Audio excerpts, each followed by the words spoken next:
Bonjour, bienvenue si vous nous rejoignez sur France Info, il est 6h. 6h du matin, l'heure légale des perquisitions.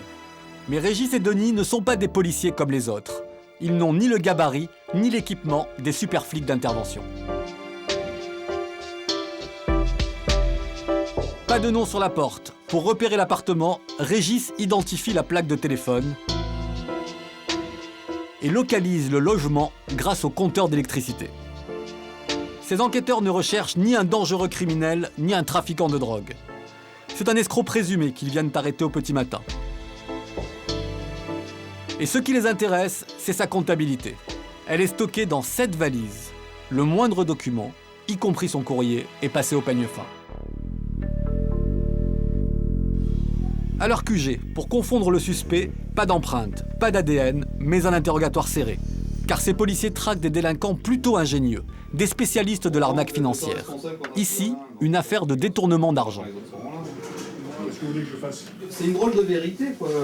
Vous retirez de l'argent en espèces, vous avez des comptes où vous prêtez de l'argent à tout le monde, comme ça. Comment ça, prêter de l'argent? Ce matin, vous avez dit qu'on prêtait de l'argent pour ça.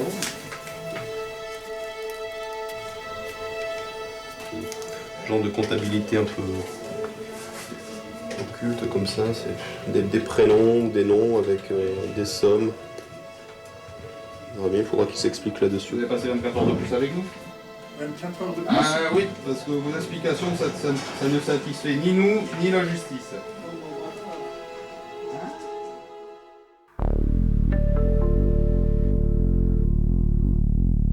C'est le building qui fait trembler les grands patrons corrompus, les ministres indélicats et les escrocs en tout genre.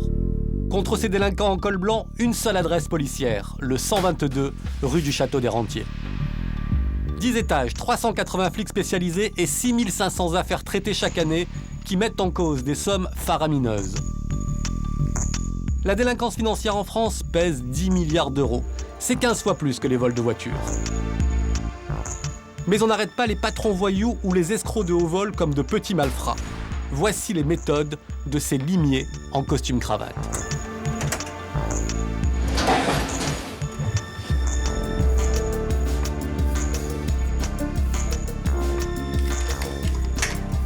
Voyage au cœur d'une forteresse au secret bien gardé.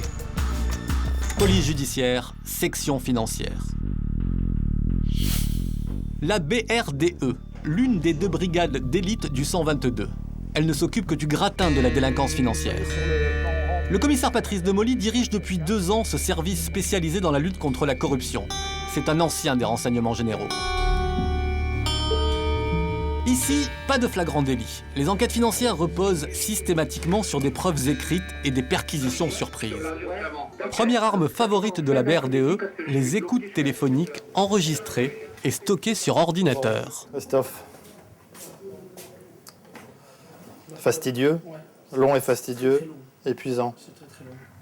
Aujourd'hui, les écoutes permettent à Christophe, un enquêteur du service, de savoir avec qui discute un suspect. Tu sais toute la métier que je te porte, il ne faut pas tenter une grief, ce que je vais te dire. Mais le jour où tu m'as présenté ne faites pas de papa. C'est des éléments de contexte, des éléments d'ambiance, les écoutes téléphoniques, pour savoir l'environnement d'un individu, qui il fréquente, qui il voit, quelles sont ses relations d'affaires et la nature du business qu'il met en œuvre. Pourquoi tu relances ça maintenant, c'est fini? Tu sais pourquoi? Non, c'est pas fini. Ça fait 15 fois qu'elle appelle pour lui demander 15 000 euros. Qu'elle appelle, pardon? Qu'elle appelle, elle n'arrête pas de le harceler, passe-moi 15 000. C'est toutes les limites de l'exercice. Dans les enquêtes financières, les investigations démarrent souvent sur une simple lettre anonyme. On en a reçu une il y a quelques jours, extrêmement bien rédigée, 3 pages dactylographiées avec des couleurs qui dénoncent tout un mécanisme de corruption. Alors, elle est assez amusante au demeurant parce qu'en bas de la page 2, il est mentionné qu'un certain nombre de gens ont des informations à donner. Et il est même écrit qu'il y a un certain Jacques, un gentil garçon qui travaille donc dans cette société, est au courant de tout et il peut vous aider, mais il n'est pour rien là-dedans. Lettres anonymes, plaintes ou dénonciations. La plupart des grandes affaires financières sont bien plus compromettantes que les petites escroqueries. C'est en 1988 que les flics de la financière sortent vraiment de l'ombre, avec un dossier particulièrement sensible. l'affaire Péchinet. Connaîtra des éclairages nouveaux avec l'audition des dirigeants de Péchinet. Pour la première fois, il frappe au sommet de l'État. Un proche du président de la République, François Mitterrand, est mis en cause. Son ami intime, Roger Patrice Pelat, ce riche industriel, est soupçonné d'avoir gagné de l'argent illégalement en bourse. L'affaire éclabousse le président. Et ce n'est que le début. Une quinzaine d'inspecteurs de la brigade financière emportent plus d'une dizaine d'impressionnants paquets de dossiers. Une saisie ordonnée par les juges d'instruction en charge de plusieurs informations judiciaires sur les déboires du Crédit Lyonnais. Le Crédit Lyonnais et ses 100 milliards de francs évanouis. Cette fois-ci, la brigade financière malmène la première banque française, son actionnaire de l'époque, l'État, et ses plus prestigieux clients comme l'homme d'affaires Bernard Tapie, devenu ministre de la Ville. Les investigations l'obligent à démissionner.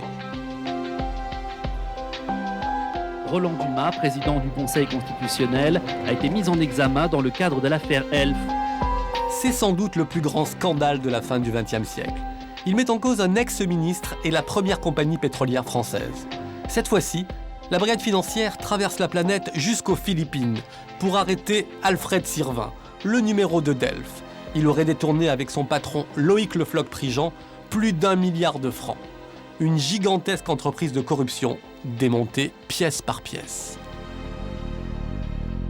Tous ces dossiers explosifs ont rendu célèbre une nouvelle génération de juges et de policiers qui a décidé que les élites de la nation avaient elles aussi des comptes à rendre. Et ce n'est pas fini. Ce matin, un dossier du même calibre met le commissaire Demolly sous pression. On va marrer tout le monde dans la salle de... 501 Oui, là-bas. La salle du fond. Ouais. Ok, d'accord. Tout de suite on y va tout de suite. Ah oui, 8h30. Quand je donne des horaires, c'est pas au quart d'heure près. Hein. Sinon, toute la machine est grippée. Hein. Si le chef de la BRDE est tendu, c'est qu'il prépare une opération réglée au On va millimètre. faire attendre tout le monde, il y en a qui partent. Ah, on est toujours en train de nous attendre, Nicolas. Et là, vous me dites, est-ce que je peux prendre mon petit déjeuner? Vous plaisantez? Ce dossier met en cause une enseigne commerciale qui réalise plusieurs centaines de millions d'euros de chiffre d'affaires. Tout a commencé par une dénonciation. C'est un comptable d'une société. Et ce comptable explique, dans un courrier adressé au parquet de Paris, en y joignant des pièces matérielles, un certain nombre de factures, explique que la société dans laquelle il travaillait a été contraint de surfacturer un certain nombre de prestations au profit d'un client. Il y a un certain nombre de factures, voilà, qui méritent d'être étudiées. À première vue, vous sentez l'affaire sérieuse ? Là, le ton est posé, c'est étayé, c'est technique, ça semble cohérent. Dans le collimateur, une richissime famille, propriétaire d'une chaîne de magasins. Elle aurait fait payer à ses fournisseurs ses dépenses personnelles. Et ce sont ces fournisseurs qui vont recevoir la visite surprise des hommes de Patrice Demolly. Aujourd'hui, comme vous le savez, donc opération simultanée de perquisition dans trois sociétés. Le mode opératoire, vous le connaissez, un fournisseur en accord avec son client le surfacture. Le produit de cette surfacturation est ensuite affecté à des travaux personnels dans le château familial de ce client. Il y en aurait pour 2 millions d'euros. Ce système de fausse facture pour payer des travaux dans une résidence privée, Patrice Demolly connaît. Déjà dans l'affaire Elf, Alfred Sirvin, le directeur général, puisait dans les caisses de la compagnie pétrolière pour rénover son château de Touraine. Le patron de la brigade marche sur des œufs. La notoriété de l'enseigne et des hommes d'affaires mis en cause imposent un maximum de précautions. À la moindre fuite, l'enquête serait compromise. Ne perdez pas de vue la notion de sécurité, quand bien même on se trouve dans des locaux de société et qu'on n'est pas dans un environnement hostile. Sécurisez les lieux avant de commencer l'opération de perquisition. Écoutez, merci à tous et haut les cœurs, bonne journée. Allez-y, Non, pas trop après. Patrice Demolly a confié l'enquête à Nicolas, 38 ans, dont 10 à la financière. Il dirigera toute l'opération. Sa cible, le premier fournisseur qui surfacturait la chaîne de magasins. C'est toi? Bon, je me mets à côté de toi alors. Jean-Jacques et Christophe sont les responsables de la deuxième équipe. Leur mission, dénicher des fausses factures chez les deux autres fournisseurs. Pendant toute l'opération, ils seront en contact permanent avec Nicolas. C'est bon, Jean-Marie ?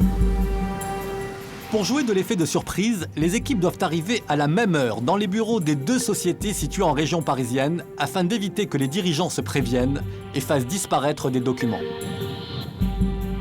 La personne chez qui on va aujourd'hui, ouais, il a dû récidiver, il l'a fait plusieurs fois. Et il s'est jamais fait attraper? Pour le moment, non. À part par nous. mais ce ne sont pas des infractions qui sont très visibles. En plus, ça n'intéresse pas... les infractions financières n'intéressent pas le public en général parce que c'est pas palpable, ça fait mal à personne. Il n'y a pas de victime physique, il n'y a pas de blessure, il n'y a rien. Donc c'est pas forcément quelque chose qui est très visible. Et puis tout le monde sait très bien que bon voilà, le patron qui a construit sa société par beaucoup de travail, avec beaucoup d'heures de boulot le soir, tard, au détriment de sa famille, ben, s'il se paye une voiture un peu luxueuse, hein, en tant que voiture de société, il le mérite un peu, c'est sa société. Ou si la société paye les repas au resto le midi ou le soir, bon ben voilà, c'est pas grave. Sauf que si, c'est grave. Parce qu'il y a d'autres actionnaires, parce qu'il y a d'autres personnes qui pourraient bénéficier de cet argent à titre de salaire ou de participation aux bénéfices, ou juste au point de vue des impôts, des taxes. Et que le patron d'une société qui fait ça, il détourne de l'argent qui devrait aller à tout le monde. Les 2 équipes arrivent discrètement sur les lieux. Première étape, elles font le point au téléphone.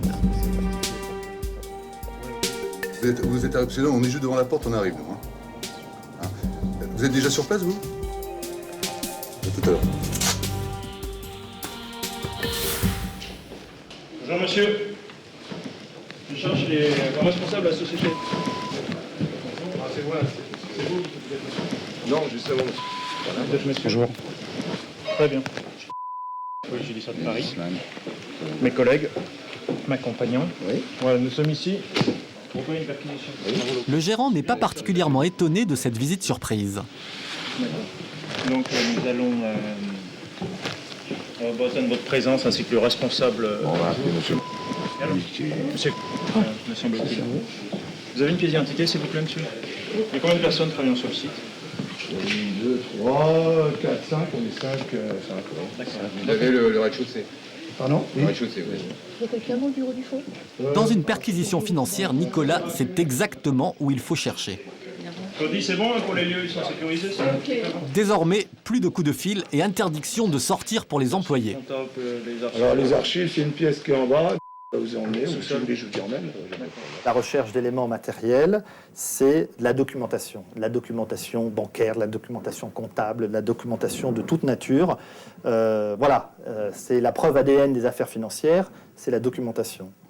Ce ne sont ni les aveux, ni les écoutes téléphoniques ou les conversations, c'est la documentation. En ce qui concerne la comptabilité, monsieur, c'est où? De son côté, la 2e équipe doit d'abord régler un problème. Le dirigeant est absent. La loi impose aux policiers de le prévenir. Monsieur. Oui, bonjour, commandant Droignot, de la brigade financière. Nous sommes chez vous pour faire quelques investigations. Et j'aimerais que vous nous rejoigniez très vite, hein, parce que nous avons besoin de vous. Voilà. Vous êtes loin d'ici? Paris, ça fait une petite trotte. Vous en avez pour combien de temps? Jusqu'à une demi-heure? 1 heure. Alors écoutez, à ce moment-là, ce que je vais vous demander, s'il y a votre employé qui est là, vous allez le nommer verbalement pour qu'il vous représente pour l'instant. Hein, ça, on va pouvoir commencer comme ça nos investigations avec lui. Et puis quand vous arriverez, on vous marquera sur le PV à ce moment-là. On fait comme ça? La seule personne qui peut nous autoriser à faire une perquisition, c'est le gérant. On a donné que le gérant arrive pour aller voir tous les dossiers. Alors, on a vu, sans rien toucher, ce qui nous intéressait. Donc déjà, en fait, les dossiers qui nous intéressent, on a vu sur les tranches du dossier que ça nous intéressait, ça ou ça. Bon. Mais là, on attend que là, on va faire la perquisition en compagnie du gérant. Donc voilà. Ils ont peut-être eu le temps de dissimuler des choses. Non, parce que les pièces qu'on vient chercher, elles sont en comptabilité. Et la comptabilité, ils sont obligés de la garder. Donc même si ce sont des pièces fausses, eux, ils sont obligés de l'avoir dans la comptabilité. Donc à partir de là, ils ne peuvent pas dissimuler les choses qu'ils ont obligatoirement mis en comptabilité. D'accord ? L'homme qui aurait surfacturé les travaux de la superbe résidence est arrivé. Physiquement, monsieur, les factures, Oui. Là? Non, non, mais attends, non, on fait juste pour... donc, une partie là? Une partie là, et puis après, chez mon comptable. Lui seul sait où se trouvent les documents comptables qui pourraient prouver la fraude. Est-ce que c'est par exercice comptable? Est-ce que c'est par année? Par année, oui. Oui, donc vous avez quoi comme année ici? Ben là, je dois avoir 2003, 2001, 2002, 2003. Ils ont souvent ce genre d'attitude, de la coopération, comme ça Mais quand ils sont conscients que ce qu'ils font est illégal, quand on arrive, en principe, ils savent pourquoi on vient. Et ils savent très bien que ne pas coopérer, ça va leur apporter plus de problèmes et plus d'embêtements avec toutes les administrations qui s'occupent des entreprises, à savoir les impôts, l'URSSAF, et ainsi de suite, que de coopérer. Il y a aussi le principe qu'en nous laissant faire, ils espèrent aussi qu'on trouve moins que ce qu'ils ont réellement fait. Ça fait partie du jeu. 14h, fin de la perquisition. Les enquêteurs ont mis la main sur une série de fausses factures. Reste maintenant à reconstituer le mécanisme de l'arnaque. Et ce sera compliqué, car les fraudeurs sont souvent des virtuoses de la finance. Nous avons 80% des rapports intellectuels. Il ne faut jamais l'oublier. On a affaire à qui? On a affaire à des gens très intelligents, pour ne pas dire super intelligents. Des gens qui sont diplômés. Et donc, il y a un rapport de force cérébrale. Et c'est surtout ça, en fin de compte, notre travail. C'est ce qui vous plaît? Moi, je crois que quelque part, c'est ce qui me plaît. C'est une émulation. Maintenant. En tout cas, c'est une émulation. Oui, mais ils n'ont pas complètement gagné la première manche. Le fournisseur avait, semble-t-il, prévu la visite de la police. Alors, il n'était pas prévenu, mais... Compte tenu des autres perquisitions... il savait que... c'était dans les tuyaux. Il avait entendu parler. D'accord. Voilà. Bon résultat. Pas de soucis. Ok. L'autre équipe, celle de Nicolas, n'est toujours pas rentrée. Au bout de 8 heures, et malgré le peu de coopération du patron de l'entreprise, Nicolas et ses collègues sortent eux aussi les bras chargés de pièces à conviction.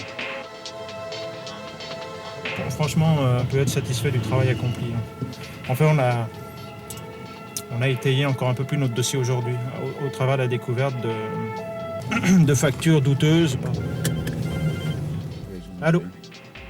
Ouais, je suis dans le véhicule, la journée de retour au service, on est au bas de la rue de Patel.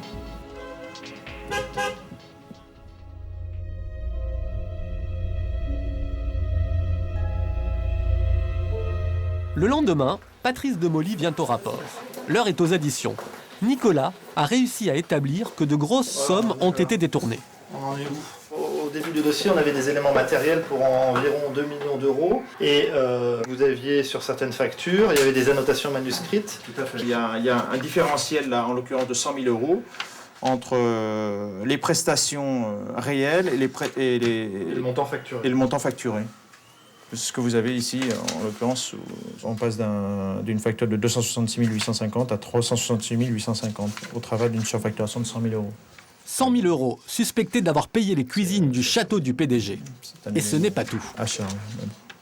Hier, vous avez découvert, lors de l'opération de perquisition, 1 million d'euros de fausses factures. Qui viennent se rajouter. Ouais, à ce jour, on peut estimer le montant des malversations à hauteur de 3,5 millions, 4 millions d'euros à peu près.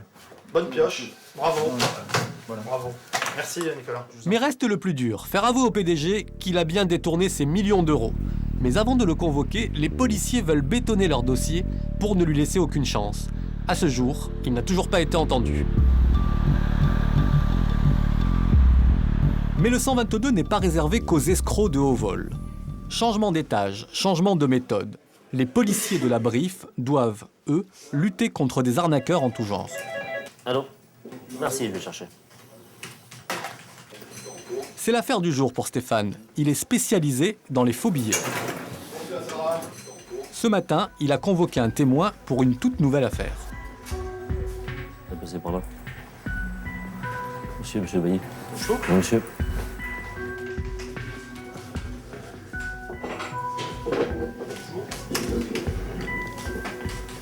T'as rien de plus fort à la s'il te plaît?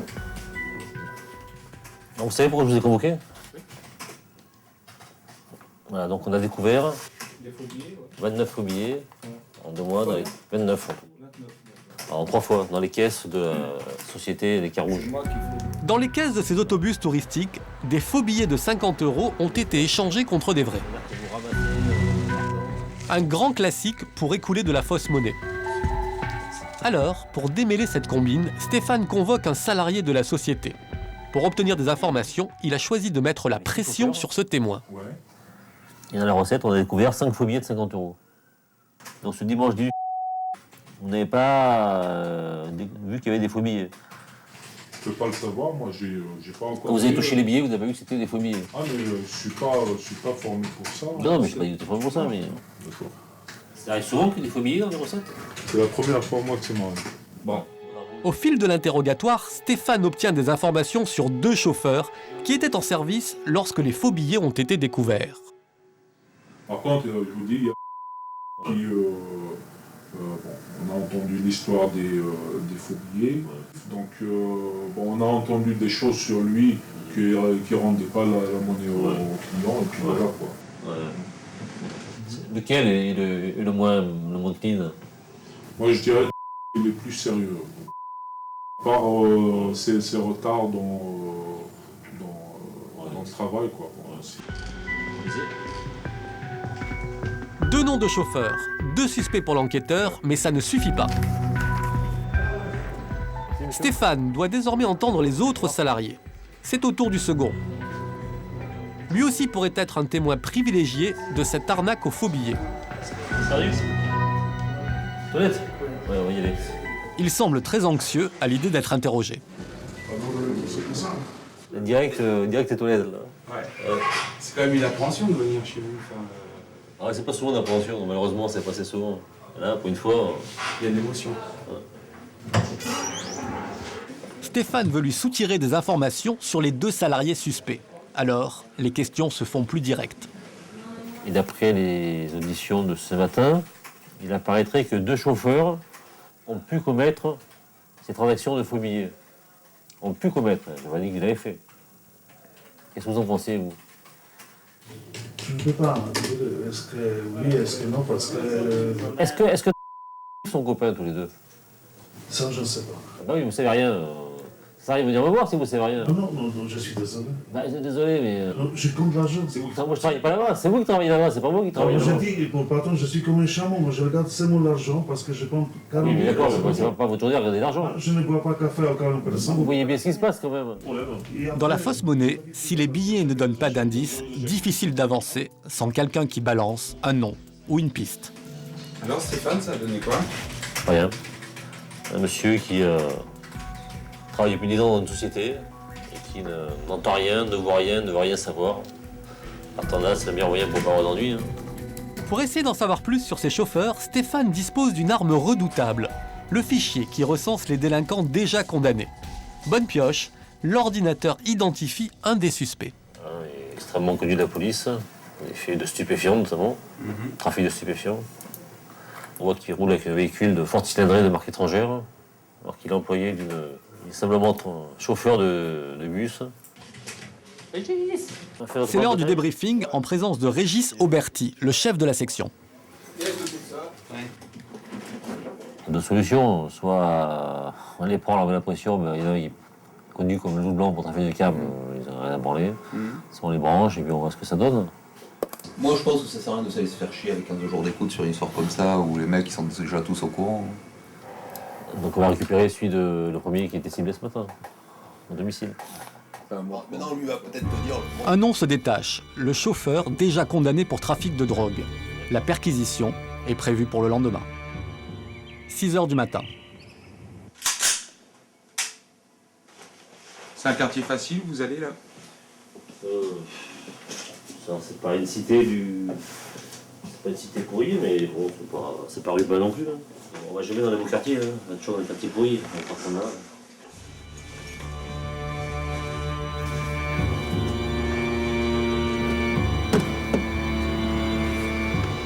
Ah oui, on va chercher des faux billets, en théorie, mais maintenant, on n'est jamais sûr d'en trouver. En arrivant à l'aube, l'équipe menée par Stéphane espère déloger le chauffeur suspect avant son départ au travail.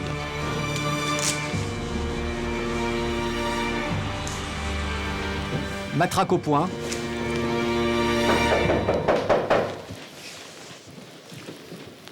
Arme prête à servir. le suspect a déjà un lourd passé. C'est la police, madame, bonjour.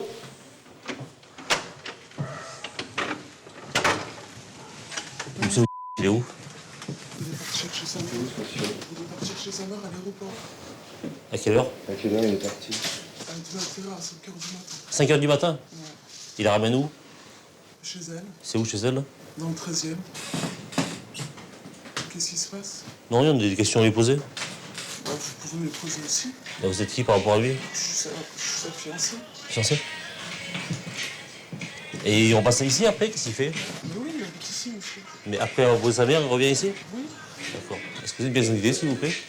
Une pièce d'identité. Ouais. Alain. On va faire une petite perquisition, hein? D'accord? Vous avez un papier à montrer Non, j'ai pas de papier. Non, y a pas. C'est que dans les films, ça? Ouais, c'est dans les films. Dans les experts, tout comme ça. La jeune fille est surprise, mais en matière de fausse monnaie, les policiers du 122 ne plaisantent pas. Perquisition quasi automatique. L'appartement est fouillé dans ses moindres recoins.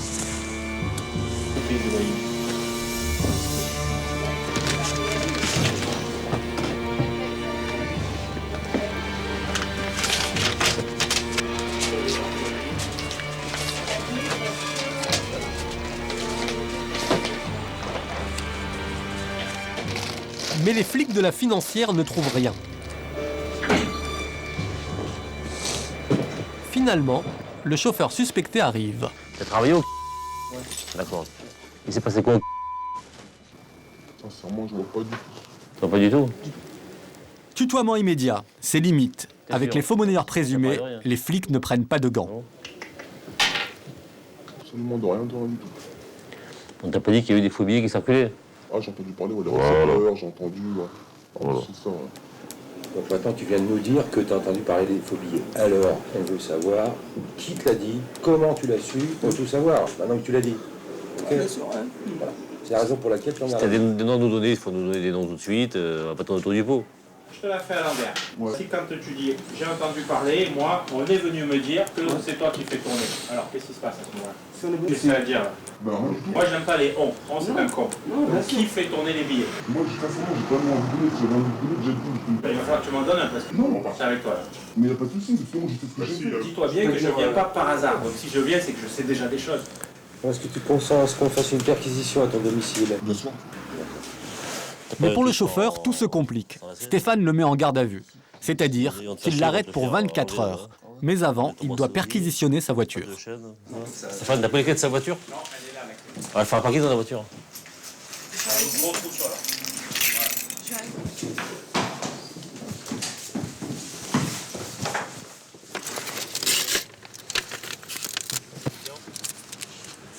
Alors, l'équipe de France, c'est bon.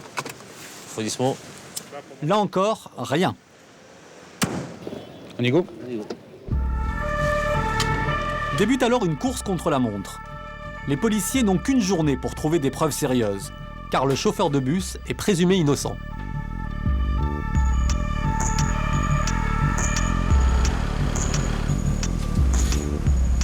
Commence pour Stéphane le type d'interrogatoire le plus difficile, celui où il n'a aucune preuve contre le suspect. T'es chez nous là. C'est un registre indiquant que tu es chez nous. Hein. Non. Ok. Alors ton travail c'est quoi? C'est de promener les touristes dans Paris, c'est ça? Ouais.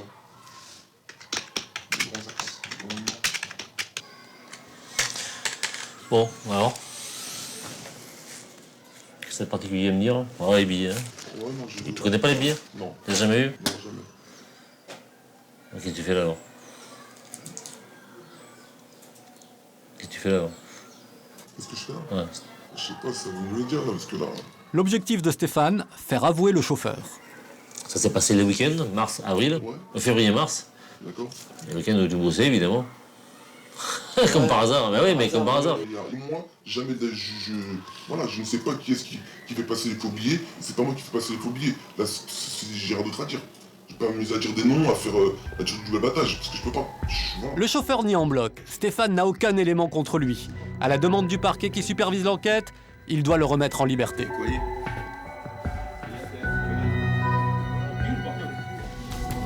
Depuis, l'enquête n'a pas donné de suite. Plus aucun faux billet n'a été retrouvé dans les caisses des bus touristiques. Je vais donner l'alimentation, comme on dit, aux gardés à vue. Parce que maintenant, le plat chaud, tout ça, on les nourrit, on donne un petit déjeuner, puis comme ça évite d'aller aussi se casser la nénette, aller chercher des sandwichs à droite, à gauche. C'est pas toujours évident, là au moins, il y a tout ce qu'il faut. Voilà, et ça après, ce sont nos gardes des trucs qui se chargent de leur faire tout ça. Pour ceux qui passent la nuit en garde à vue, la section financière dispose de 7 cellules. Elle joue un rôle clé dans la mise en condition des suspects. Ces cages vitrées ont accueilli aussi bien de petits escrocs que des grands patrons ou des ministres. Pour eux, c'est un choc, car ils se retrouvent brutalement seuls, coupés de leur confort quotidien.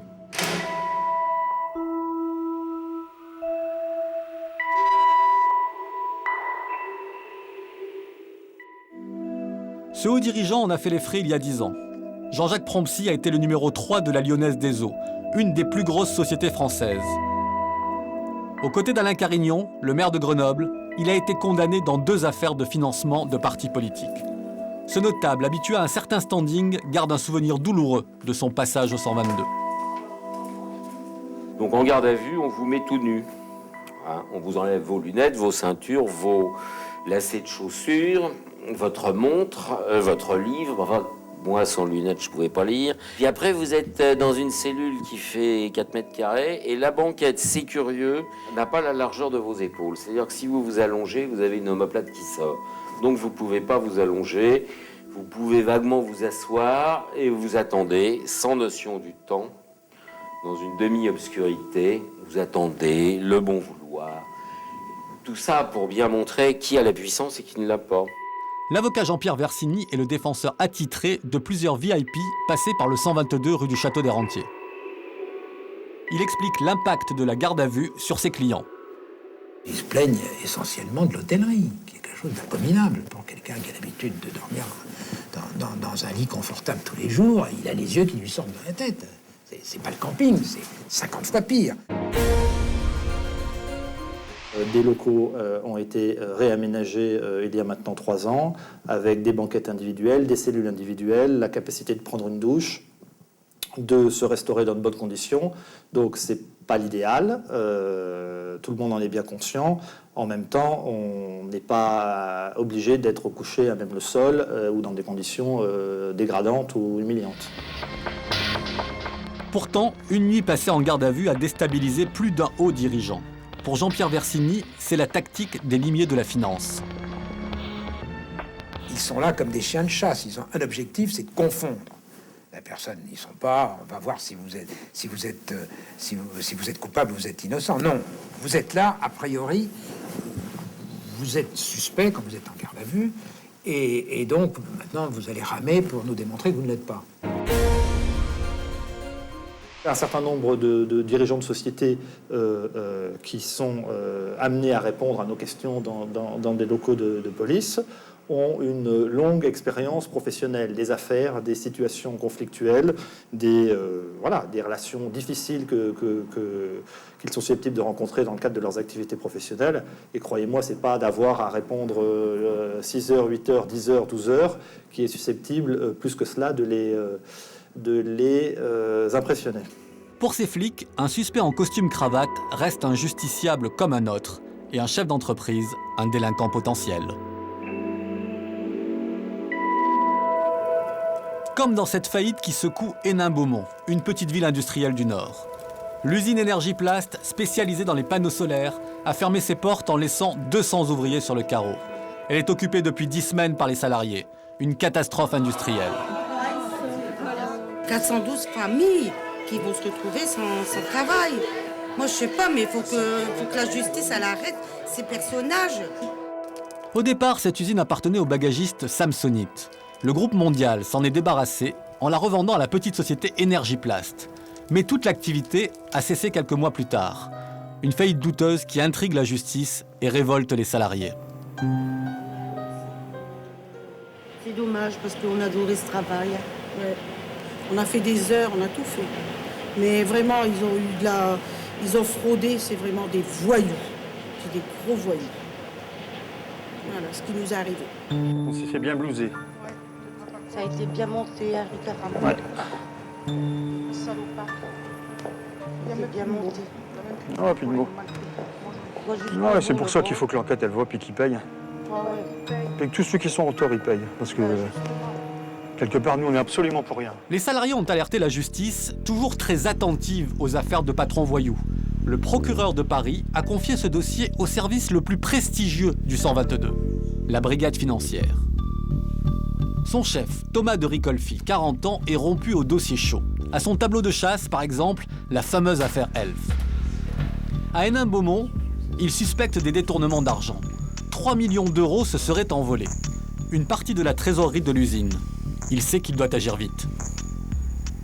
Tous les dossiers sont urgents, mais celui-ci, effectivement, a une urgence particulière, puisqu'on a un site industriel sur lequel se trouvent à peu près plus d'une centaine de personnes qui vont se retrouver, qui se retrouvent sans emploi. Donc il s'agit d'intervenir très rapidement à chaud dans ce type de dossier. Véronique et Rodolphe, qui sont chargés de l'enquête, doivent démontrer que la faillite est vraiment frauduleuse. Les présumés patrons voyous ont disparu depuis longtemps, mais il reste peut-être des preuves et surtout des témoins. Direction Hénin-Beaumont, siège d'Energiplast.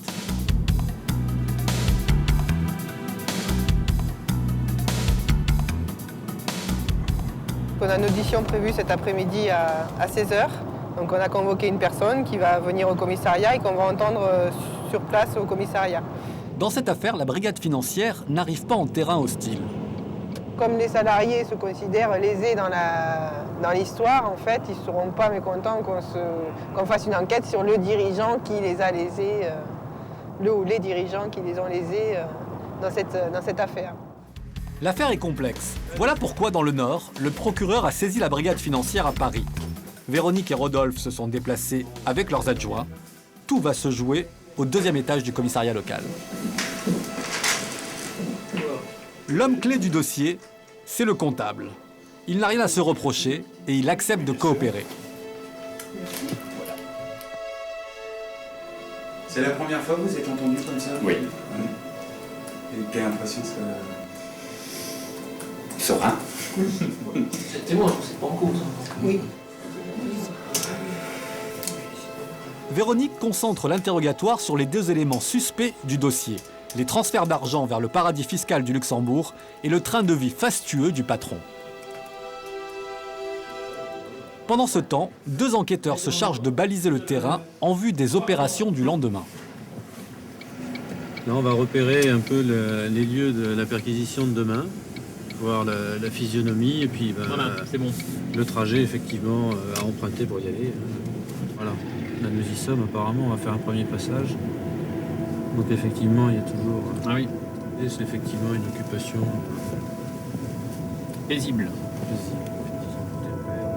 Ils n'ont pas le droit à l'erreur. Le jour J, pas question de se perdre dans les dédales de l'usine et surtout éviter que des documents compromettants ne disparaissent dès leur arrivée.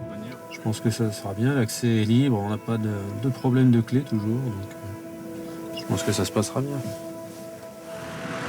Il est 19h au commissariat d'Hénin-Beaumont. Le comptable a longuement répondu aux questions et confirmé les transferts d'argent au Luxembourg. Je signe dans chaque page. Vous signez une signature complète au bas de chaque page. Pratiquement 3h30 d'audition, c'est pas évident. Mais j'espère avoir amené un maximum d'éléments que la brigade financière attendait. Cerise sur le gâteau, les policiers se font même expliquer comment accéder au service comptabilité de l'usine. Vous passez le long de ce bâtiment, et là il y a une façade. Et la compta est juste en contrebord en façade. La brigade financière a désormais en sa possession un témoignage et des informations solides. La perquisition de l'usine est prévue le lendemain matin. Mais à Paris, au 122, Thomas de Ricolfi a d'autres dossiers à gérer. En tout, plus d'une centaine. De préparation la semaine prochaine, donc j'imprime mon document. Ça s'arrête jamais, hein. C'est comme la bourse. C'est comme Wall Street, Nikkei, le CAC 40. Une place ferme, une autre place s'ouvre. Donc les affaires, c'est comme ça s'arrête jamais non plus. Une fois par semaine, il fait le point sur ses dossiers lors de la réunion des chefs. Dans le bureau du directeur de la police financière, Patrick Effner. C'est l'un des hommes les mieux informés de Paris sur les affaires politico-financières. Chaque vendredi, les chefs de service du 122 se retrouvent dans cette salle pour un tour de table hautement confidentiel. On y prépare les perquisitions et les gardes à vue de la semaine à venir. Rien ne doit filtrer. Bon, eh bien écoutez, bonjour à toutes et à tous. Monsieur le chef de l'ABF. Oui, Patrick, alors pour la semaine prochaine. Thomas de Ricolfi doit avoir en mémoire tous ses dossiers et les moindres détails de leur montage financier, car son patron veut tout savoir. C'est pas très fréquent, un expert comptable. Avec leur costume bien coupé, les commissaires du 122 ont parfois l'air de cadres supérieurs sortis de grandes entreprises. Comme ils sont aussi policiers, ils doivent s'entraîner à tirer. Et là, c'est une autre paire de manches. Oui, bien sûr.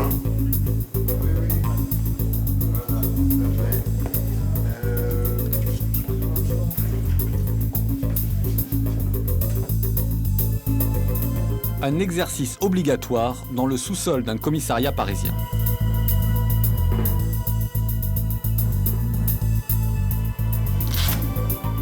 Plus habitués à manier la calculette que la gâchette, les hommes de la brigade financière ne sont pas des fans du gilet pare-balles. Non, moi pour les perquisitions, je ne le mets pas. Il faut avoir de la souplesse pour aller chercher les dossiers au fond des tiroirs ou dans les coffres. Donc là, je ne suis pas très souple pour aller bien fouiller dans les perquisitions. Donc je ne le mets pas. Costume cravate, comme ça on se fond mieux dans la foule des visiteurs d'une banque ou d'une société. On passe plus inaperçu. Tireur, préparé. Allez.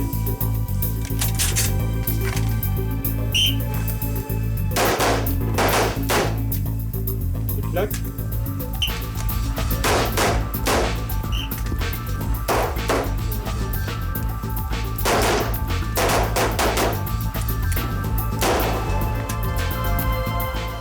C'est l'heure du bilan. C'est pas mal. Non, c'est moyen. C'est moyen.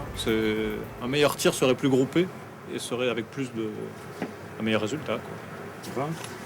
20, 25, 30. Et il a fait un résultat qui est perfectible. On peut faire mieux, comme toujours. Il faut toujours s'améliorer. Ça veut dire que vous allez revenir vous entraîner ? Eh oui. Ces gilets ne resserviront pas de sitôt. Seules 3 séances de tir sont obligatoires chaque année.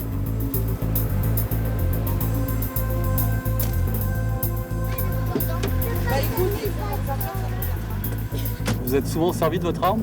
Jamais. Et est-ce que vous pensez que ça pourra vous arriver dans l'avenir compte tenu des dossiers que vous faites ? C'est vrai qu'on n'a pas vocation vraiment à s'en servir en matière financière, mais comme on peut être amené à intervenir sur n'importe quel type d'affaires, donc il faut toujours savoir manier son arme. J'espère ne jamais avoir à m'en servir. Et pour cause, Thomas de Ricolfi traque des délinquants souvent bien élevés et rarement armés.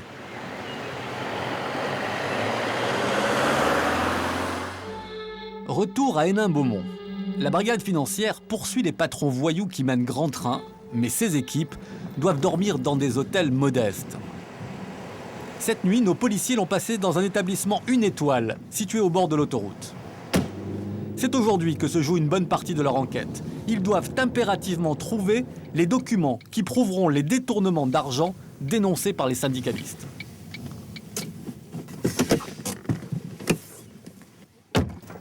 Il est 9h et les policiers ne sont pas vraiment attendus. Le directeur de l'usine, c'est cet homme en costume cravate. Il est un peu débordé, mais n'oppose aucune résistance. Vous expliquez la brigade financière ? Oui, mais je m'attends. Vous expliquez J'ai un souci, j'ai le commissaire priseur en même temps. Vous êtes pouvoir dans votre bureau ? Oui, ils sont dans mon bureau. Vous pouvez me sortir l'état de la liste du matériel,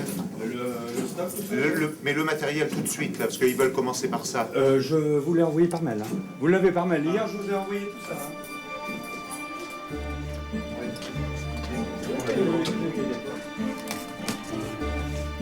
A priori, le directeur ne fait pas partie de la liste des suspects, car il a été nommé il y a à peine 6 mois. J'ai 57 ans, c'est la première fois que je suis confronté à cette situation où la brigade financière vient interviewer les gens qui ont travaillé et vient chercher des documents. C'est la première fois, donc j'ai pas d'expérience, ça m'étonne. Normalement, dans une entreprise, ça fait pas partie de la vie courante d'une entreprise. À partir de cet instant, les policiers peuvent fouiller partout, dans les placards, les ordinateurs, et saisir tous les documents financiers.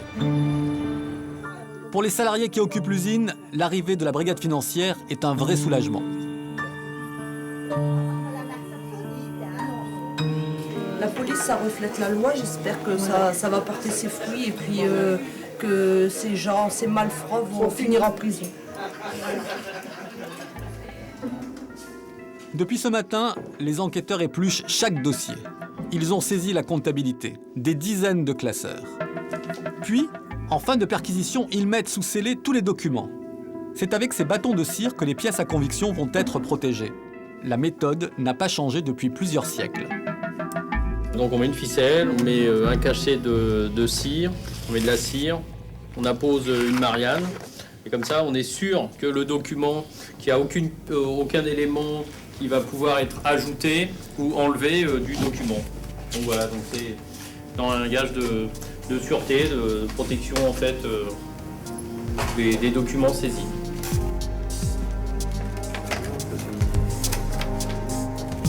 Au niveau comptable, je pense pas qu'on aurait pu trouver plus de pièces. On en a trouvé. Et on a les preuves, enfin on a les traces de ces mouvements. Il est 17h. L'équipe de la brigade financière a recensé toutes les informations utiles pour confondre le patron voyou sans rencontrer dans l'usine la moindre résistance.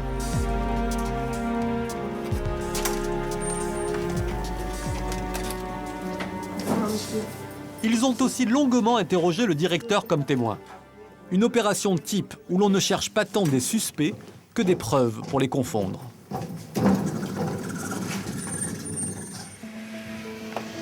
La journée n'est pas encore terminée.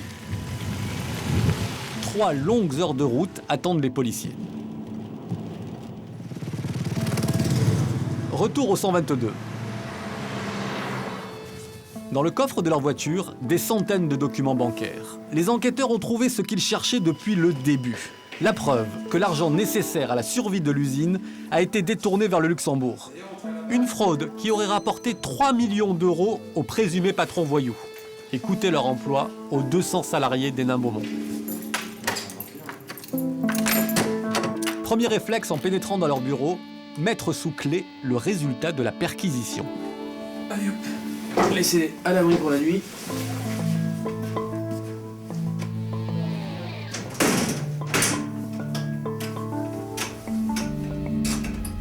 Car les dossiers financiers sont parfois si compromettants qu'ils disparaissent. C'est ce qui est arrivé au cœur même du 122 rue du Château des Rentiers. Depuis, tous les bureaux sont équipés d'armoires fortes. C'est la prudence même, compte tenu à la fois du caractère sensible de nos procédures et des précédents, à savoir des vols de scellés dans les locaux de la brigade financière au moment du dossier Elf. À l'époque, on n'avait pas d'armoire forte. Aujourd'hui, on en a. Ce serait dommage de ne pas en profiter. Des dossiers qui disparaissent au cœur du 122, preuve s'il en est que la brigade financière travaille sur des affaires hautement sensibles. Entre cette police et les délinquants en col blanc, c'est l'état de guerre. 8h du matin dans un quartier chic de Paris. C'est au pas de charge que l'équipe de la brigade financière poursuit ses investigations sur le patron d'Energiplast suspecté de détournement d'argent. Elle perquisitionne chez lui, dans un immeuble cossu du 16e arrondissement. L'homme qui aurait subtilisé 3 millions d'euros pour les transférer au Luxembourg et laisser sur le carreau 200 salariés, c'est lui. Il a déjà été mis en examen. Il aurait détourné plusieurs dizaines de millions d'euros il y a 10 ans.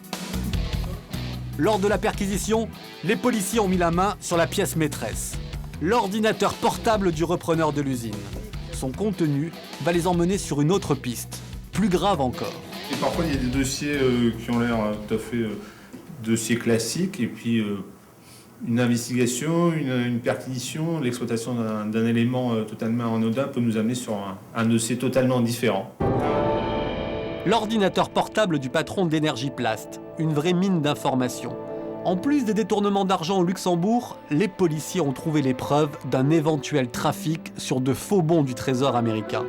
Une arnaque de plusieurs millions de dollars. Cette fois-ci, plus d'échappatoire. Le patron a été placé en détention provisoire durant plusieurs semaines.